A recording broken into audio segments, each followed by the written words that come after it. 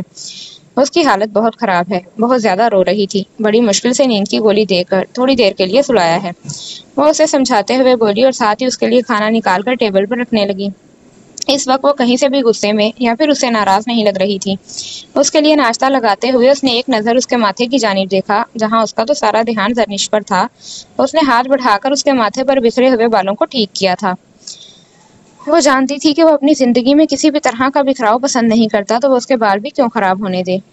لگتا ہے صبح سے بال نہیں بنائے آپ نے، کم از کم کنگھی تو کر کے نکلا کریں کمرے سے۔ ویسے بھی چاچو سائیں کہہ رہے تھے کہ جب سے آپ کی شادی ہوئی ہے آپ کی زندگی کی نفاست پسندی ختم ہوتی جا رہی ہے۔ وہ مسکراتے ہوئے پلٹ گئی تھی، جبکہ سنان سائیں کھڑا ہوتے اس کا ہاتھ تھام کر دوبارہ اپنے قریب کر چکا تھا۔ کیا چل رہا ہے تمہارے دماغ میں زری؟ کیوں تنگ کر رہی ہو مجھے؟ پلیز بتاؤ، میں بہت پریشان ہوں۔ کل رات تمہارا انداز دیکھ کر مجھے یہی لگا تھا کہ تم مجھ سے ناراض ہو، اور اب کیا؟ اب کچھ بھی کہنے کے لیے باقی نہیں بچا سنان سائیں۔ آپ نے مجھے ہی نہیں مسکان کو بھی دھوکہ دیا ہے۔ آپ نے اس معصوم کی زندگی خراب کر دی۔ آپ کو کیا ذرا سا بھی اس بات کا دکھ نہیں ہے کہ آپ نے اس کے ساتھ کیا کیا ہے؟ وہ زور سے اس کے سینے پر ہاتھ مارتی اس سے الگ ہوئی تھی، جبکہ سنان سائیں تو اس کے پل پل بدلتے روپ کو دیکھ کر خود بھی حیران رہ گیا تھا۔ جب اچانک اس کا دھیان دروازے پر کھڑی مسکان کی جانب گیا، اسے یہ سب بہت عجیب لگ رہا تھا۔ زرنش کا پل میں بدلتا روپ اسے حیران کر گیا تھا۔ جبکہ مسکان کو گھورتا وہ تیزی سے کچن سے باہر نکل گیا تھا۔ اس کو مسکان کے وجود سے نفرت ہو رہی تھی۔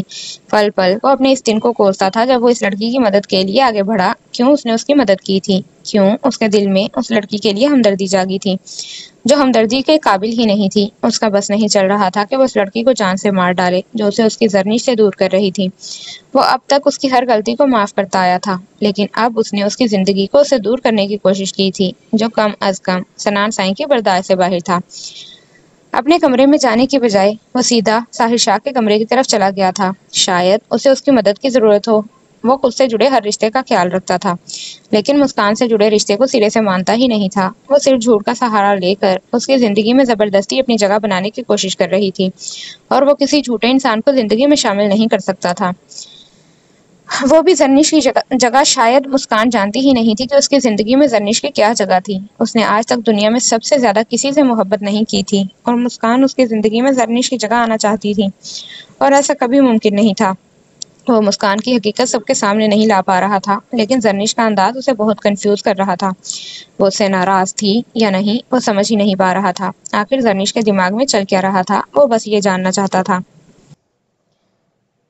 آپ بھی میرے ساتھ چلیں نا، وہ اس کے سینے پر سر رکھے مسلسل روتے ہوئے اسے کہہ رہی تھی۔ اس کی ساری ناراضگی، سارا غصہ کہیں دور جا سویا تھا۔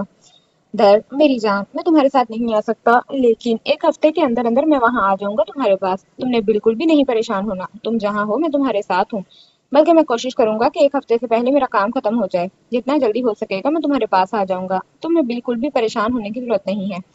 اس کے ماتھے پہ اپنے لب رکھتے ہوئے وہ اسے اپنے سینے سے لگائے مسلسل سمجھا رہا تھا۔ اس کا سر دارم کے اسی کندھے پر تھا جہاں اسے گولی لگی تھی، لیکن فی الحال اس کے لیے نور اہمیت رکھتی تھی۔ وہ صرف اور صرف اس کا خیال رکھنا چاہتا تھا، اسے ہر طرح کی مصیبت سے دور رکھنا چاہتا تھا۔ دارم سائیں، مجھے بہت زیادہ ڈر لگ رہا ہے، میں اکیلے نہیں جانا چاہتی، وہ اس سے کہتی پھر سے آنکھوں سے آنسوؤں کی بارش برسانے لگی۔ تمہیں کس بات سے ڈر لگ رہا ہے؟ انشاءاللہ تمہاری ماں کو کچھ نہیں ہوگا، وہ بالکل ٹھیک ہو جائیں گی۔ ڈاکٹر کوئی خدا تو نہیں ہوتے نا، اور جب تک تم خود وہاں جا کر اپنی موم کی حالت نہیں دیکھ لیتی تب تک یہ آنسو بہانا فضول ہے۔ مجھے یقین ہے وہ بہتر ہوں گی، تم بالکل بھی پریشان مت ہو۔ دیکھو اپنی آنکھوں کا کیا حال کر لیا ہے تم نے، رو رو کر کیا حالت بنا لی ہے۔ وہ اس کی آنکھوں پر باری باری اپنے لب رکھتا اس کے آنسو صاف کر رہا تھا، لیکن اس کے آنسو صاف کرتے ہی ایک بار پھر سے اس کی آنکھوں سے پانی نکل آیا۔ میں کہہ رہا ہوں نا سب ٹھیک ہوگا، تو کیوں رو رہی ہو؟ وہ اسے اپنے سینے میں بھیجتے ہوئے کہنے لگا۔ کل تک وہ اسے ایک بہت بہادر لڑکی لگ رہی تھی، لیکن آج اس کی باہوں میں یہ معصوم سی لڑکی اتنی زیادہ ڈری ہوئی تھی، اس کا دل ہی نہیں کر رہا تھا اسے دنیا کی بھیڑ میں اکیلا چھوڑنے کو۔ لیکن وہ بھی تو مجبور تھا، وہ اپنے گاؤں والوں کو چھوڑ کر نہیں جا سکتا تھا، لیکن اس نے سوچ لیا تھا کہ وہ جتنا جلدی ہو سکے گا وہ گاؤں کے سارے کام ختم کر کے اپنی در کے پاس چلا جائے گا۔ وہ اسے اکیلا ہرگز نہیں رہنے دے گا۔ اس وقت سمرا جس بھی حالت میں تھی، لیکن دھرم سائیں کے لیے وہ بھی قابل یقین ہرگز نہیں تھی۔ اس کا وہ نام کا شوہر کس طرح کا انسان تھا دارم بہت اچھے طریقے سے جانتا تھا۔ اس کے بارے میں انفارمیشن اس نے کچھ وقت پہلے ہی نکلوائی تھی جب در نے اسے طلاق کی ڈیمانڈ کی تھی۔ وہ ابھی تک اس کے بارے میں اسے یہی پتا چلا تھا کہ وہ اپنے بھانجے کی دولت پر پل رہا تھا، یہاں تک کہ وہ گھر بھی اس کے بھانجے کا تھا، اور جو کام بزنس کے نام پر وہ سر انجام دے رہا تھا وہ بھی اس کے بھانجے کا ہی تھا۔ اور اس کے لیے وہ شخص اعتبار کے لائق ہرگز نہیں تھا۔ ایسے میں نور کو اکیلے بھیجنا اسے ٹھیک تو نہیں لگ رہا تھا، لیکن یہ اس کی مجبوری تھی، ورنہ نور کو کبھی بھی خود سے الگ نہیں ہونے دیتا۔ فکر کرنے کی بالکل کوئی ضرورت نہیں ہے بیٹا سائیں، تمہارے چاچو سائیں حیدر وہیں پر ہیں اور ایئرپورٹ پر وہی تمہیں ریسیو کریں گے۔ اللہ نے چاہا تو تمہاری امی بالکل ٹھیک ہو جائے گی۔ میں تمہارے ساتھ چلنے کو تیار تھا، لیکن ڈاکٹر نے منع کر دیا۔ ان کا کہنا ہے کہ اتنا لمبا سفر کرنا میرے لیے بہتر نہیں، اسی وجہ سے میں پہلے بھی تمہیں لینے نہیں آ سکا تھا، لیکن اس بار میں خود سچ میں تمہارے ساتھ چلنا چاہتا تھا۔ تمہیں اس طرح اکیلے بھیج دینا مجھے ٹھیک نہیں لگ رہا۔ بابا سائیں سے ملتے ہوئے بولے تھے۔ اس کی حالت دیکھ کر وہ پرانی ساری باتیں بھلا چکے تھے۔ آپ فکر نہ کریں بابا سائیں، میں اپنا خیال رکھوں گی، وہ انہیں سمجھاتے ہوئے بولی۔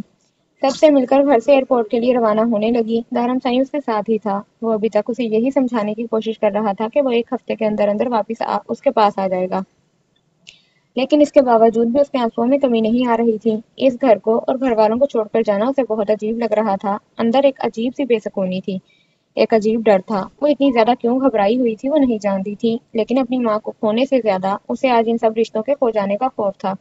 وہ یہاں سے جانا ہی نہیں چاہتی تھی۔ اپنا بہت سارا خیال رکھنا، وہاں پہنچتے ہی مجھ سے فون پر بات کر لینا۔ چاچو سائیں کو بتا دیا ہے، تمہارے جانے کے وقت وہ تمہیں ایئرپورٹ پر ریسیو کرنے آ جائیں گے اور وہی تمہیں گھر پر خود ہی چھوڑ کر آئیں گے۔ تم مسلسل ان کے ساتھ رابطے میں رہنا۔ چاچا سائیں تمہارے ساتھ تو نہیں رہ سکتے، کیونکہ ان لوگوں کے ساتھ ہمارے تعلقات خوشگوار نہیں ہیں، لیکن اس کے باوجود بھی وہ تمہارا خیال رکھنے کی پوری کوشش کریں گے۔ تم بس ان سے رابطے میں رہنا اور یہاں سے جاتے ہی سب سے پہلے مجھے کال کرنا، تاکہ مجھے کچھ سکون ہو، اور ایک ہفتے سے پہلے پہلے میں اپنا سارا کام نپٹا کر تمہارے پاس وہاں آ جاؤں گا۔ وعدہ کریں آپ ضرور آئیں گے دارم سائیں، آپ مجھے چھوڑیں گے تو نہیں نا؟ وہ اس کا ہاتھ تھامتے ہوئے اس سے وعدہ مانگ رہی تھی، جبکہ دارم حیرانگی سے دیکھ رہا تھا۔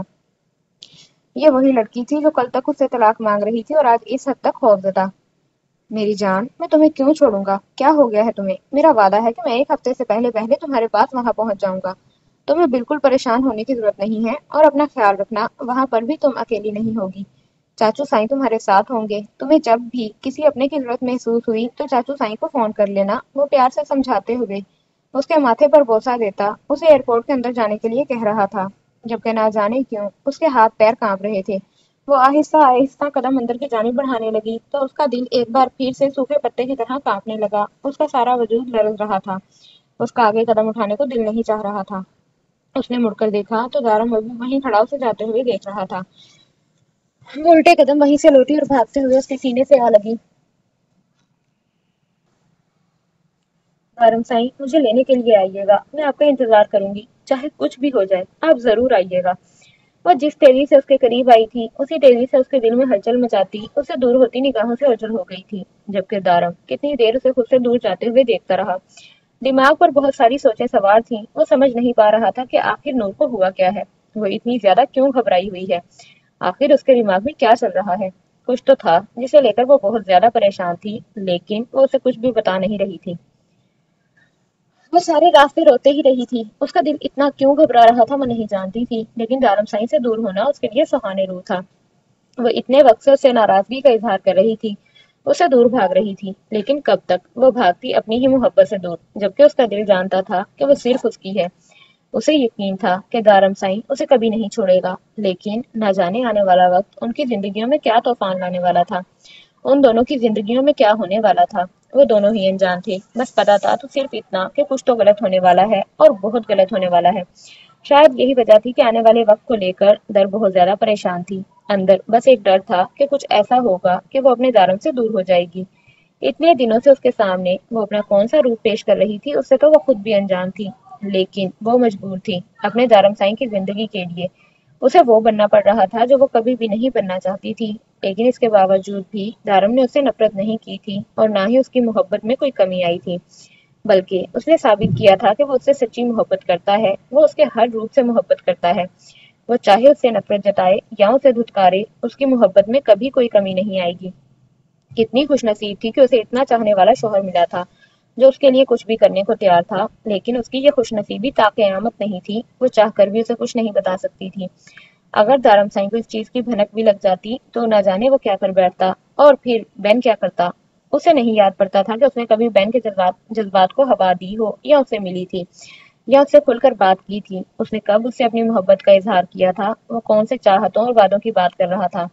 اسے کبھی بھی اس کے لیے ایسے جذبات نہیں رکھے تھے، بلکہ وہ تو اسے اتنی نفرت کرتی تھی کہ اس کا چہرہ دیکھ کر منہ پھیر لیتی۔ تو پھر بین نے کیسے اپنے پاس سے اتنی بڑی کہانی بنا لی؟ وہ جانتی تھی کہ اس سب میں بے قصور وہ بھی نہیں تھی۔ اس نے سمرا کے کہنے پر بین اور مائک کے سامنے جھوٹ بولا تھا۔ 5 ماہ پہلے اس نے سمرا کو بس اتنا ہی کہا تھا کہ وہ دارم سائن سے طلاق نہیں لینا چاہتی، چاہے کچھ بھی ہو جائے، وہ دارم کو چھوڑ کر واپس نہیں آئے گی۔ لیکن جب اسے یہ پتا چلا کہ مائک سمرا پر دن رات ظلم کر رہا ہے، اسے واپس بلا رہا ہے، تو سمرا نے ہی اسے یہ کہا تھا کہ اپنی ماں کی خاطر وہ مائک کے سامنے بس اتنا کہہ دے کہ وہ دارم کو دھوکہ دے رہی ہے، ورنہ مائک اور بین مل کر اسے جان سے مار ڈالیں گے۔ وہ اپنی ماں کی خاطر بس اتنا کہہ دے کہ وہ صرف اپنی دولت کے لیے وہاں رکی ہوئی ہے اور جتنا جلدی ہو سکے واپس آ جائے گی۔ اپنی ماں کی جان بچانے کی خاطر اس نے اتنا بڑا جھوٹ بول دیا تھا۔ لیکن پھر یہ جھوٹ رکا نہیں، بلکہ مائک ہر دوسرے تیسرے دن بین کو ساتھ رکھ کر سمرا سے اسے زبردستی فون کرواتا اور پھر وہی ساری باتیں سن کر خود کو پرسکون کرتا۔ اس رات جب دارم نے ان کی باتیں سنی تھی، اس رات اس کا فون آیا تھا۔ وہ جانتی تھی دارم سائی کو تو بعد میں سب حقیقت سمجھا لے گی، لیکن اگر اس نے یہاں یہ کہہ دیا کہ وہ صرف ڈرامہ کر رہی ہے، جھوٹ بول رہی ہے، تو بین اور مائک اس کی ماں کو مار ڈالیں گے، اور انہوں نے ایسا ہی کیا تھا۔ ان دونوں نے مل کر اس کی ماں کو اس حال میں پہنچایا تھا۔ وہ جانتی تھی جس طرح سے سب سچ جان کر ان دونوں نے دارم سائن کو دوبارہ مارنے کی کوشش کی تھی، اس طرح وہ سمرا کو بھی مار دینا چاہتے ہیں۔ اور اب وہ لوگ حقیقت سے بھی واقف ہو چکے تھے، یہ جاننے پر کہ نور ان لوگوں کے ساتھ جھوٹ بول رہی تھی، وہ کبھی بھی دارم سائن سے طلاق لے کر نہیں آنے والی، بلکہ ان لوگوں کے ساتھ ڈرامہ کر رہی ہے۔ ان لوگوں نے دارم پر جان لیوا حملہ کرنے کی دھمکیاں دینا شروع کر دی۔ پہلے تو وہ ان لوگوں کی دھمکیوں میں ہرگز نہیں آئی تھی، لیکن دارم سائن کی خون آلود شرٹ کو اپنے ہی بیڈ پر پڑے دیکھ کر اسے ان لوگوں کی نیت پر یقین کرنے میں زیادہ وقت نہیں لگا۔ اور پھر صرف 2 ہی دنوں کے بعد انہوں نے دارم پر جان لیوا حملہ کرتے ہوئے اس کی گاڑی کی بریک فیل کر دی۔ اور پھر ساحر ادا کی شادی والے دن اس پر جان لیوا حملہ کرنے والا اور شوٹر لندن سے ہی آیا تھا، جو کہ بین کا بچپن کا دوست تھا۔ بین نے خود ہی اسے اس کے بارے میں بتایا تھا، یہاں تک کہ وہ اس کی شکل سے بھی واقف تھی، اسے تو وہ خود بھی کئی دفعہ دیکھ چکی تھی۔ بین جب بچپن میں ان کے گھر آتا تھا، اس کا وہ دوست اس کے ساتھ ہی ہوتا تھا، لیکن اسے ہرگز نہ پتا تھا کہ بین کی دوستی اس طرح کے لوگوں سے ہے۔ وہ اپنے دارم سائن کو کھو نہیں سکتی تھی، اسی لیے دارم کے سامنے جھوٹ قبول کرنے کے بجائے اس نے جھوٹ کی کہانی بنا کر اس کے سامنے پیش کی۔ اس نے دارم کے دل کو دکھایا تھا، لیکن اس کہانی کو زیادہ دیر تک چلا نہیں سکی۔ بین اور مائک کو سب کچھ پتا چل گیا اور اب وہ دارم کو جان سے مارنے کی دھمکیاں دے رہا تھا، اور یہ سب کچھ اس نے صرف اور صرف سمرا کے کہنے پر کیا تھا تاکہ وہ اس کی جان بچا سکے۔ لیکن اب بات صرف سمرا کی نہیں بلکہ دارم سائن کی زندگی پر بھی آ گئی تھی، اور اسے سمرا سے کہیں زیادہ اپنے شوہر عزیز تھا۔ آج بہت کوشش کے باوجود بھی وہ دارم کو کچھ نہیں بتا سکتی تھی، وہ اسے سب سچ بتا دینا چاہتی تھی۔ یہاں سے جانے سے پہلے جو کچھ تھا وہ سب دارم سے شیئر کرنا چاہتی تھی، لیکن اندر کہیں نہ کہیں یہ ڈر بھی تھا کہ یہ نہ ہو کہ جب دارم کو یہاں پر سب کچھ پتا چلے تو وہ لوگ سمرا کو جان سے مار ڈالیں۔ وہ ماں اور شوہر کے بیچ بری طرح سے پس کر رہ گئی تھی۔ وہ نہ تو سمرا کے لیے برا چاہتی تھی اور نہ ہی دارم سائن کو خود سے دور کرنے کے بارے میں سوچ سکتی تھی۔ یہی وجہ تھی کہ وہ دارم سے کچھ بھی کہے بغیر خاموشی سے آ گئی تھی، اور اب وہ نہیں جانتی تھی کہ وہ واپس جا بھی پائے گی یا نہیں۔ اسی لیے اس نے کہا تھا دارم کو کہ وہ اسے لینے کے لیے ضرور آئے۔ زاوش یار کہاں ہو، یہاں آؤ، یہ شرٹ کے بٹن تو ٹھیک کر دو، مجھ سے کھولے نہیں جا رہے۔ مجھے گرمی لگ رہی ہے اس شرٹ میں۔ وہ کتنی دیر سے کمرے میں اپنی شرٹ کے بٹنوں کے ساتھ جنگ لڑ رہا تھا، جو بہت کوشش کے باوجود بھی اسے نہیں کھل رہے تھے۔ پہلے تو اس نے سوچا کہ وہ کر لے گا، لیکن جب بھی وہ بٹن کو ہاتھ لگاتا اس کے ہاتھ میں کرنٹ سا نکلتا۔ اب آخر ہار کر اس نے زاوش کو آواز دینا شروع کی۔ کیوں چلا رہے ہیں؟